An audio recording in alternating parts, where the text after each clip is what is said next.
नमस्कार। आज के इस सत्र में मैं professor doctor Saroj Vyas, director Fairfield institute of management and technology, आपके सामने प्रस्तुत हुई हूँ फिलोसॉफिकल एजुकेशन के संबंध में चर्चा करने के लिए। फिलोसॉफिकल एजुकेशन यानी दर्शन शास्त्र के अनुसार शिक्षा क्या है।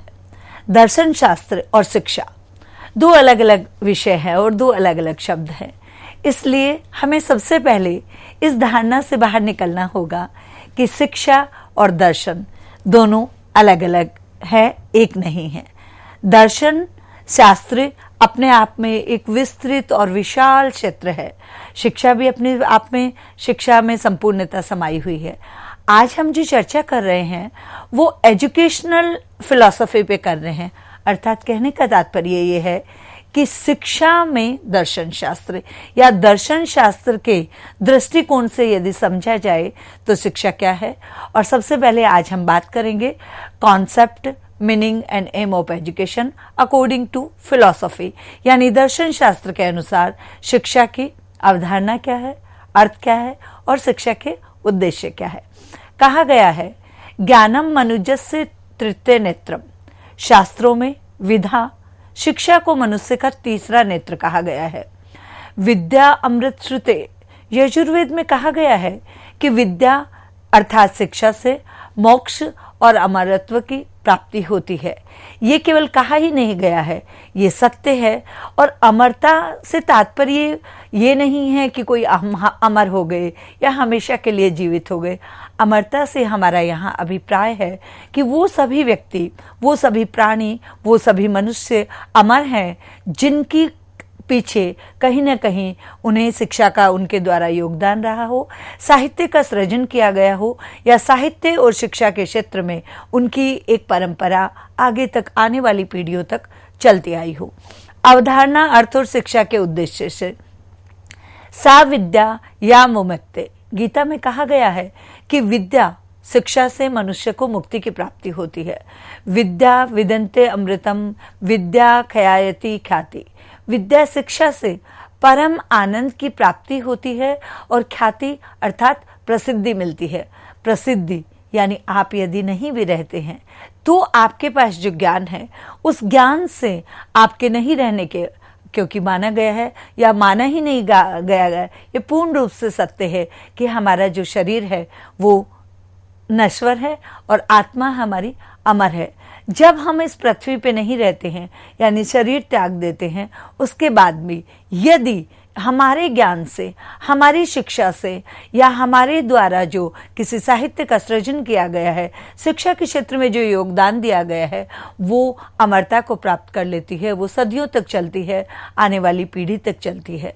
शिक्षा प्रकाश का स्रोत है जिसके द्वारा अंधकार से मुक्ति और प्रकाश की ओर ले जाना समाहित है।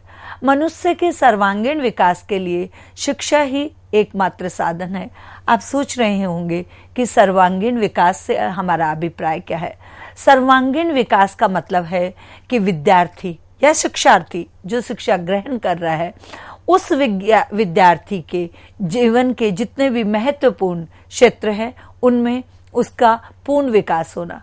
क्योंकि वैदिक काल में जब शिक्षा थी तो केंद्र में गुरु था, लेकिन वर्तमान काल में, आधुनिक काल में, 21वीं सदी में चाइल्ड सेंटर एजुकेशन है।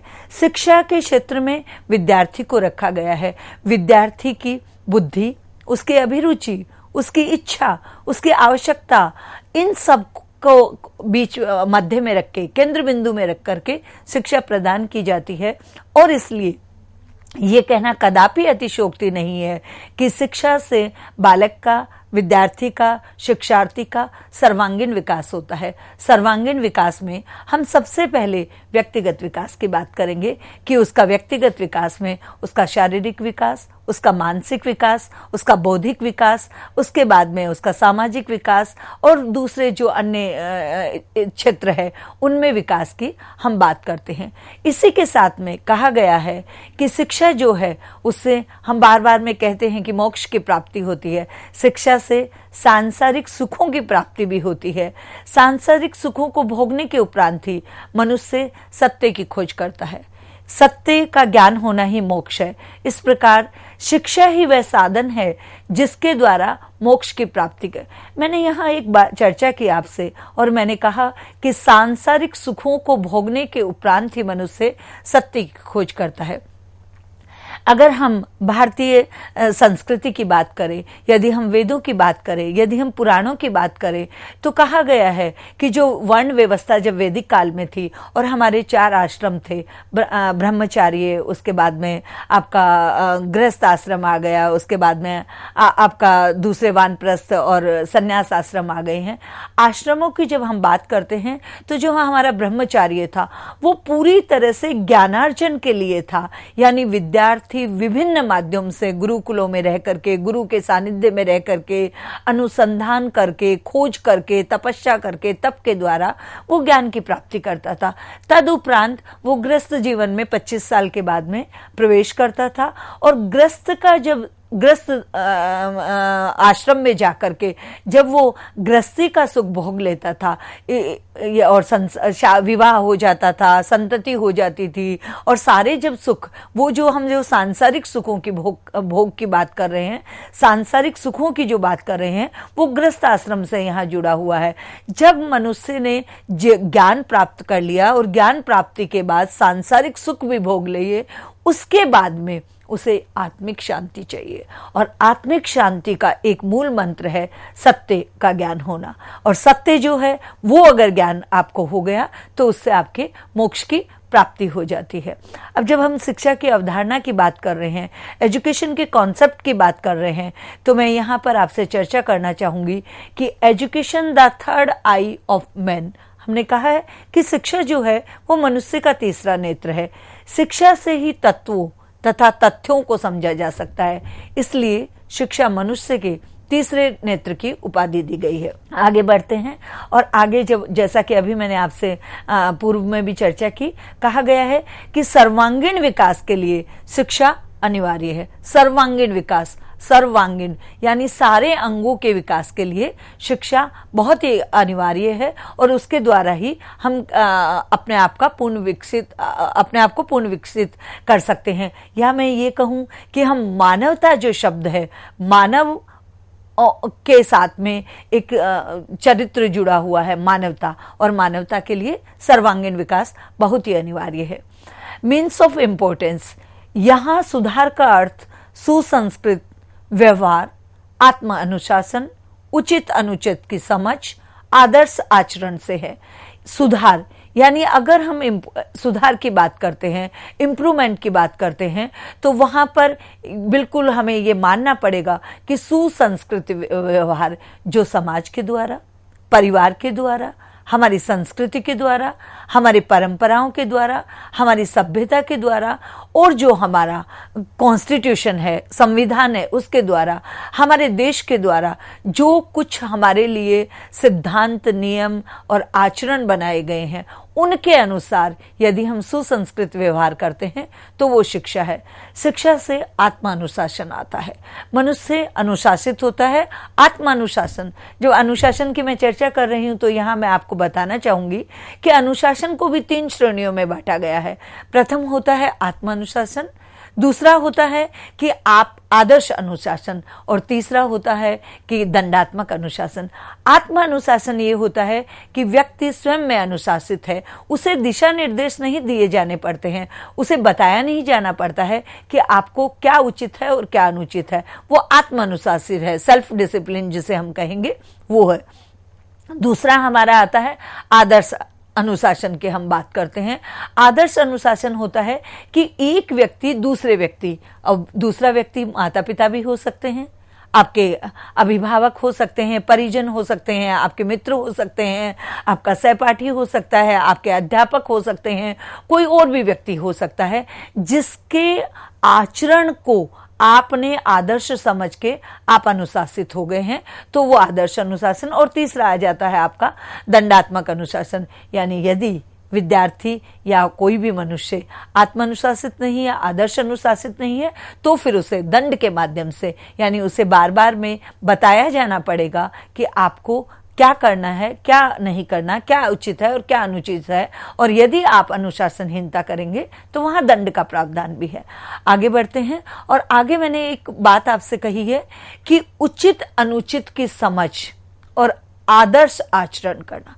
उचित अनुचित जो शब्द है उसकी समझ हमें तभी आती है जब हम शिक्षा प्राप्त करते हैं और शिक्षा के साथ में अपने अनुभवों को जोड़ते हैं, और उसके बाद में जो परिस्थिति होती है, समय होता है, परिस्थिति होती है और तथ्य होते हैं, उनका जब हम विश्लेषण और संश्लेषण करते हैं तो उस समय हमें इस चीज का ज्ञात होता है कि क्या उचित है और क्या अनुचित है। और आदर्श आचरण से है कि जो हमारे लिए एक आइडियल जो कैरेक्टर हमारे लिए हमारे वेदों में, पुराणों में, समाज में दिया गया है, उसके अनुसार हम आचरण करें। शिक्षित मनुष्य वाणी और व्यवहार दोनों में संयम, धैर्य और शालीनता का परिचय देता है, क्योंकि शिक्षा जो है वो सबसे बड़ा, जो शिक्षा में एक चीज है, या शिक्षा का जो एक सबसे बड़ा, जिसे मैं कहूंगी कि शक्तिशाली जो यंत्र या तंत्र या अस्त्र जो है, वो है सामंजस्य। शिक्षा हमें सामंजस्य करना सिखाती है। शिक्षा हमें स्वयं के साथ सामंजस्य करना, परिवार के साथ सामंजस्य स्थापित करना, पड़ोसियों के साथ सामंजस्य स्थापित करना, मित्रों के साथ सामंजस्य स्थापित करना, आप अपने सहपाठियों के साथ सामंजस्य स्थापित करते हैं। उसके बाद में आप अपने अध्यापकों के साथ, आप अपने जो आपके अधिकारी हैं उनके साथ सामंजस्य स्थापित करते हैं, और समाज के साथ भी आप सामंजस्य स्थापित करते हैं। तो ये इस तरह से जो शिक्षित व्यक्ति होता है वो संयमित होता है, क्योंकि उसे वो कहीं ना कहीं उसको शिक्षा के माध्यम से ये इतनी समझ हो जाती है कि क्या करना चाहिए और क्या नहीं करना चाहिए। और इसको यदि मैं संक्षिप्त में आपको समझाना चाहूँ तो ये कहना चाहूँगी कि क्या हमारे लिए अच्छा है और क्या बुरा है, इसकी समझ शिक्षा से आती है। आगे बढ़ते हैं कॉन्सेप्ट ऑफ एजुकेशन, शिक्षा की अवधारणा में, और वहाँ कहा गया है कि कंट्रोल ऑफ माइंड, आपका जो मस्तिष्क है उस मस्तिष्क का कंट्रोल, यानी उसे पकड़ करके रखना, उसे काबू में रखना या उस पे कंट्रोल करना। मन, क्योंकि मन जो है वो चंचल होता है। कभी कभी मनुष्य मन की करने के चक्कर में पारिवारिक और सामाजिक रूप से अस्वीकार्य आचरण, यथा जैसे अनुचित, अमर्यादित और अनपेक्षित व्यवहार करने लगता है। शिक्षा के द्वारा बुद्धि का विकास होता है, और बुद्धि जो है वो विवेक के द्वारा चिंतन, मनन और तार्किक क्षमता का विकास करती है। तो इस प्रकार से शिक्षा का एक कॉन्सेप्ट है कि वो माइंड को कंट्रोल करने की भी एक विधा है शिक्षा के माध्यम से, जिसे हम प्राप्त कर लेते हैं। इस प्रकार शिक्षित व्यक्ति मस्तिष्क का उपयोग करते हुए मन पर नियंत्रण की कला में निपुण हो जाता है। क्यों? क्योंकि मन चंचल है। हमारा मन कभी कभी दिग्भ्रमित हो जाता है, कभी कभी हमारा मन कुछ ऐसे कार्य करने को भी कर देता है जो अनपेक्षित होते हैं, जिन्हें जो स्वीकार्य नहीं होते, या जो आधिकारिक रूप से जिन्हें नहीं किया जाना चाहिए, लेकिन मन है, चंचल है, कभी कभी भटक जाता है। ऐसे में जो शिक्षा है उसके द्वारा मनुष्य का जो मस्तिष्क है वो मन पर नियंत्रण का कार्य करता है। शिक्षा मानव जीवन का आधार है। शिक्षा से जीवन में उदारता, उत्कृष्टता और पवित्रता आती है, जिसके माध्यम से संतुलित व्यक्तित्व का विकास करते हुए मनुष्य सभ्यता के उच्चतम शिखर तक पहुंचता है। सभ्यता का उच्चतम शिखर है कि मनुष्य जो है वो केवल, मेरा मानना है या मैं ऐसा समझती हूं कि मनुष्य की सभ्यता का उच्चतम स्तर यदि वो पहुंच गया, इसका मतलब उसने अधिकारों की चिंता करना छोड़ दिया है और वो कर्तव्यों के प्रति संवेदनशील हो गया है। क्योंकि जो मनुष्य अपने कर्तव्यों के प्रति संवेदनशील होता है उसे अधिकारों की परवाह करने की आवश्यकता नहीं होती, अधिकार स्वतः ही मिल जाते हैं। राष्ट्र और समाज की उन्नति के लिए, उसके विकास के लिए शिक्षा सामाजिक चेतना को जागृत करके एक पीढ़ी से दूसरी पीढ़ी तक संस्कृति तथा सभ्यता को हस्तांतरण करने का कार्य करती है। एक पीढ़ी से, यानी हमारे से पहले वाली पीढ़ी और हमारे से बाद वाली पीढ़ी, जो ज्ञान हमारे अभिभावकों ने, हमारे माता पिता ने ज्ञानार्जन से, पुस्तकीय ज्ञान से, आचरण से, समाज से या अनुभव से जो प्राप्त किया है, उस ज्ञान को अपनी पीढ़ी से हमारी दूसरी, यानी हम बच्चों की पीढ़ी में, हम बच्चों में इसलिए कह रही हूं क्योंकि मैं अभी अपने अभिभावकों की बात कर रही हूं, और जब मैं आपको वो ट्रांसफर करूंगी, आप तक उसको हस्तांतरण करूंगी, तो मेरा वाक्य भी बदल जाएगा और मैं कहूंगी कि आप बच्चों के पीढ़ी तक हम सभ्यता और संस्कृति का जो हस्तांतरण करते हैं वो शिक्षा के माध्यम से करते हैं। अज्ञानता का अवमूलन, बुद्धि नहीं है, विवेक नहीं है, अज्ञानता है, चीजों के बारे में जानकारी नहीं है, क्या सही है क्या गलत है इसका भान नहीं है, इन सब का उन्मूलन भी शिक्षा के द्वारा ही होता है। बुद्धि का विकास जो है उसके लिए निरंतर अध्ययन, पठन पाठन की आवश्यकता होती है और उससे हमारे बुद्धि का विकास होता है। ज्ञान एवं कर्म में समन्वय, देखिए दो चीजें हैं, एक है ज्ञानार्जन और दूसरा है कर्म। इसको मैं ऐसे समझा देती हूं आपको कि एक होता है सैद्धांतिक पक्ष और दूसरा होता है प्रयोगात्मक पक्ष। पुस्तकीय ज्ञान, पुस्तकों से, किसी दूसरे के व्यवहार से, समाज से, घटनाओं से, दुर्घटनाओं से, अपने अनुभवों से जो हम ज्ञान प्राप्त करते हैं, हमारी समझ जो विकसित होती है, या सैद्धांतिक रूप से जो नीति नियम निर्देश हम पढ़ते हैं, उनको अपने व्यवहार में, प्रयोग में किस प्रकार से लेके आए। इसलिए कहा जाता है कि ज्ञान और कर्म में समन्वय जो है वो शिक्षा के माध्यम से आता है। पुस्तकों में तो हम बहुत कुछ पढ़ते हैं, लेकिन उस पढ़े हुए ज्ञान को हम जीवन में कैसे उतारें, समाज के कल्याण के लिए कैसे लगाएं, अपने विकास के लिए कैसे लगाएं और कैसे हम संस्कृति और सभ्यता का संरक्षण करें, ये बहुत ही जरूरी है। वातावरण के साथ अनुकूलन, यानी मैंने पहले ही अभी आपसे कहा कि एडजस्टमेंट, समायोजन, यानी जैसा भी वातावरण है, आप कहाँ बैठे हैं, किसके साथ हैं, किस तरह का वातावरण है, वहां पर आपको अनुकूलन, एडजस्टमेंट करना है। ये भी शिक्षा के माध्यम से पता चलता है। तथा आत्मानुशासन द्वारा संतुलित विवेकशील मानव का निर्माण शिक्षा के माध्यम से ही किया जा सकता है। आत्मानुशासन द्वारा, आत्मानुशासन, जो व्यक्ति स्वतः अनुशासित है, जिसे पता है कि क्या सही है वो क्या गलत है, वो अपने संतुलित विवेकशील मन से और मस्तिष्क से दूसरे जो हमारे मानव या जो विद्यार्थी हैं या शिक्षार्थी हैं उनका विकास करता है, और वो शिक्षा के माध्यम से ही संभव है। ये हमने कुछ बात करी शिक्षा की अवधारणाओं की, कि शिक्षा का कॉन्सेप्ट क्या है।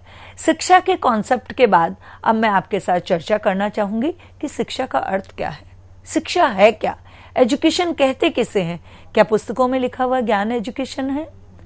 माता पिता द्वारा दी गई सीख शिक्षा है? मित्रों द्वारा प्राप्त सुझाव शिक्षा है? किसी अपने द्वारा दी गई सलाह शिक्षा है? या परीक्षा में पास हो जाना और कोई उपाधि प्राप्त कर लेना शिक्षा है? या फिर किसी समस्या के समाधान के लिए किसी काउंसलर और परामर्शदाता से लिया गया परामर्श शिक्षा है? आखिर शिक्षा है क्या? शिक्षा को किस प्रकार से सीखें, किसे हम शिक्षा कहेंगे? तो जब हम शिक्षा की बात करेंगे तो शिक्षा का अर्थ जब हम जानेंगे तो इसको हम कुछ विभिन्न प्रकारों से समझने की कोशिश करेंगे। सबसे पहले मैं बात करती हूँ शिक्षा की व्युत्पत्ति, अर्थात शाब्दिक अर्थ। शिक्षा का शाब्दिक अर्थ कैसे है? व्युत्पत्ति का मतलब होता है कि उत्पत्ति कैसे हुई, शब्द बना कैसे, शिक्षा शब्द बना कैसे। संस्कृत भाषा के शिक्ष धातु से शिक्षा शब्द बना है, जिसका अर्थ है सीखना, सिखाना और किसी कार्य को आरंभ करना। इस प्रकार संस्कृत भाषा के विद्या धातु से विद्या शब्द की उत्पत्ति हुई है। विद्या अर्थात जानना। हिंदी के शब्द शिक्षा की उत्पत्ति जो है वो इस प्रकार से हुई है, और इसी हिंदी के शब्द शिक्षा को अंग्रेजी में पर्यायवाची, अंग्रेजी का जो पर्यायवाची है एजुकेशन, उससे हुआ है।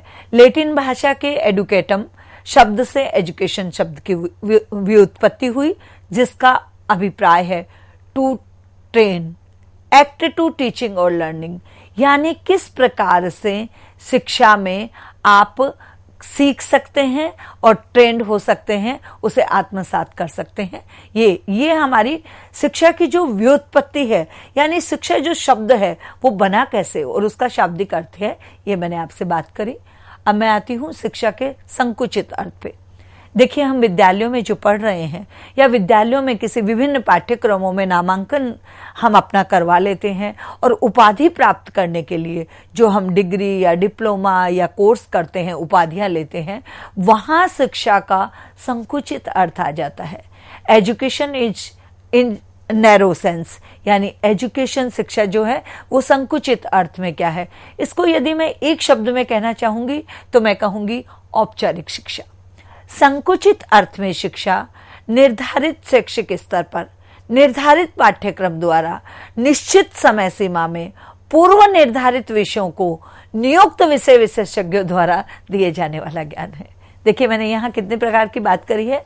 मैंने कहा है संकुचित अर्थ में शिक्षा निर्धारित शैक्षिक स्तर पर निर्धारित पाठ्यक्रम, निश्चित समय सीमा, पूर्व निर्धारित विषयों को नियुक्त विषय विशेषज्ञ द्वारा, यानी आपने किस स्तर पर कौन से विषय में कितनी अवधि के लिए किन विशेषज्ञों से पढ़ करके आपने ज्ञान लिया, वो हमारा शिक्षा का संकुचित अर्थ है।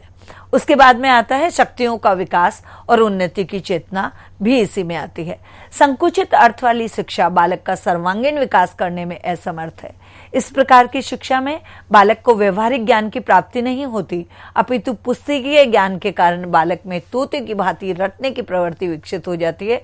इसे हम शिक्षा नहीं, अध्ययन कहेंगे। व्यापक अर्थ में शिक्षा जीवन पर्यंत चलने वाली सिखाने की प्रवृत्ति है। सिखाने की भूमिका में अभिभावक हो सकते हैं, माता पिता हो सकते हैं, भाई बहन हो सकते हैं, मित्र, पड़ोसी, रिश्तेदार, शिक्षक, समाज के अनुभवी नागरिक भी हो सकते हैं। सीखने सिखाने के लिए किसी प्रकार का निर्धारित पाठ्यक्रम, समय सारणी, अवधि, अध्यापक का होना आवश्यक नहीं। अनुभव और वातावरण के साथ आवश्यकता अनुरूप स्वाभाविक परिस्थितियों में प्राप्त किया गया ज्ञान और निर्देशन, अनुभव और ज्ञान जो है, जिसे हम व्यापक शिक्षा कहेंगे, इससे बालक का सर्वांगीण विकास होता है। और शिक्षा जीवन पर्यंत चलने वाली प्रक्रिया है, जिसमें बालक जीवन के प्रत्येक अनुभव से सीखता है और उसके ज्ञान में निरंतर वृद्धि होती है। इस प्रकार से हम शिक्षा के जो विस्तृत या व्यापक अर्थ है उसको समझ रहे हैं। शिक्षा मानव जीवन के विकास की वह प्रक्रिया है जो शैशव अवस्था से लेकर प्रौढ़ावस्था तक चलती है। अर्थात शिक्षा वह क्रम है जिससे मानव अपने आप को आवश्यकता अनुसार भौतिक, सामाजिक, आध्यात्मिक वातावरण के साथ अनुकूलन बना लेता है। इस प्रकार से आज मैंने आपको बताया कि शिक्षा जो है वो उसके अर्थ कितने प्रकार के हैं। शिक्षा शाब्दिक अर्थ में, शिक्षा संकुचित अर्थ में, शिक्षा व्यापक अर्थ में और शिक्षा विस्तृत अर्थ में। शिक्षा जो है वो जीवन पर्यंत चलने वाली प्रक्रिया है। और अभी हमने चर्चा करी कि शिक्षा क्या है और शिक्षा की अवधारणा क्या है। इन्हीं शब्दों के साथ मैं अपने इस सत्र को और मैं अपने इस क्षेत्र को विराम देती हूँ और धन्यवाद।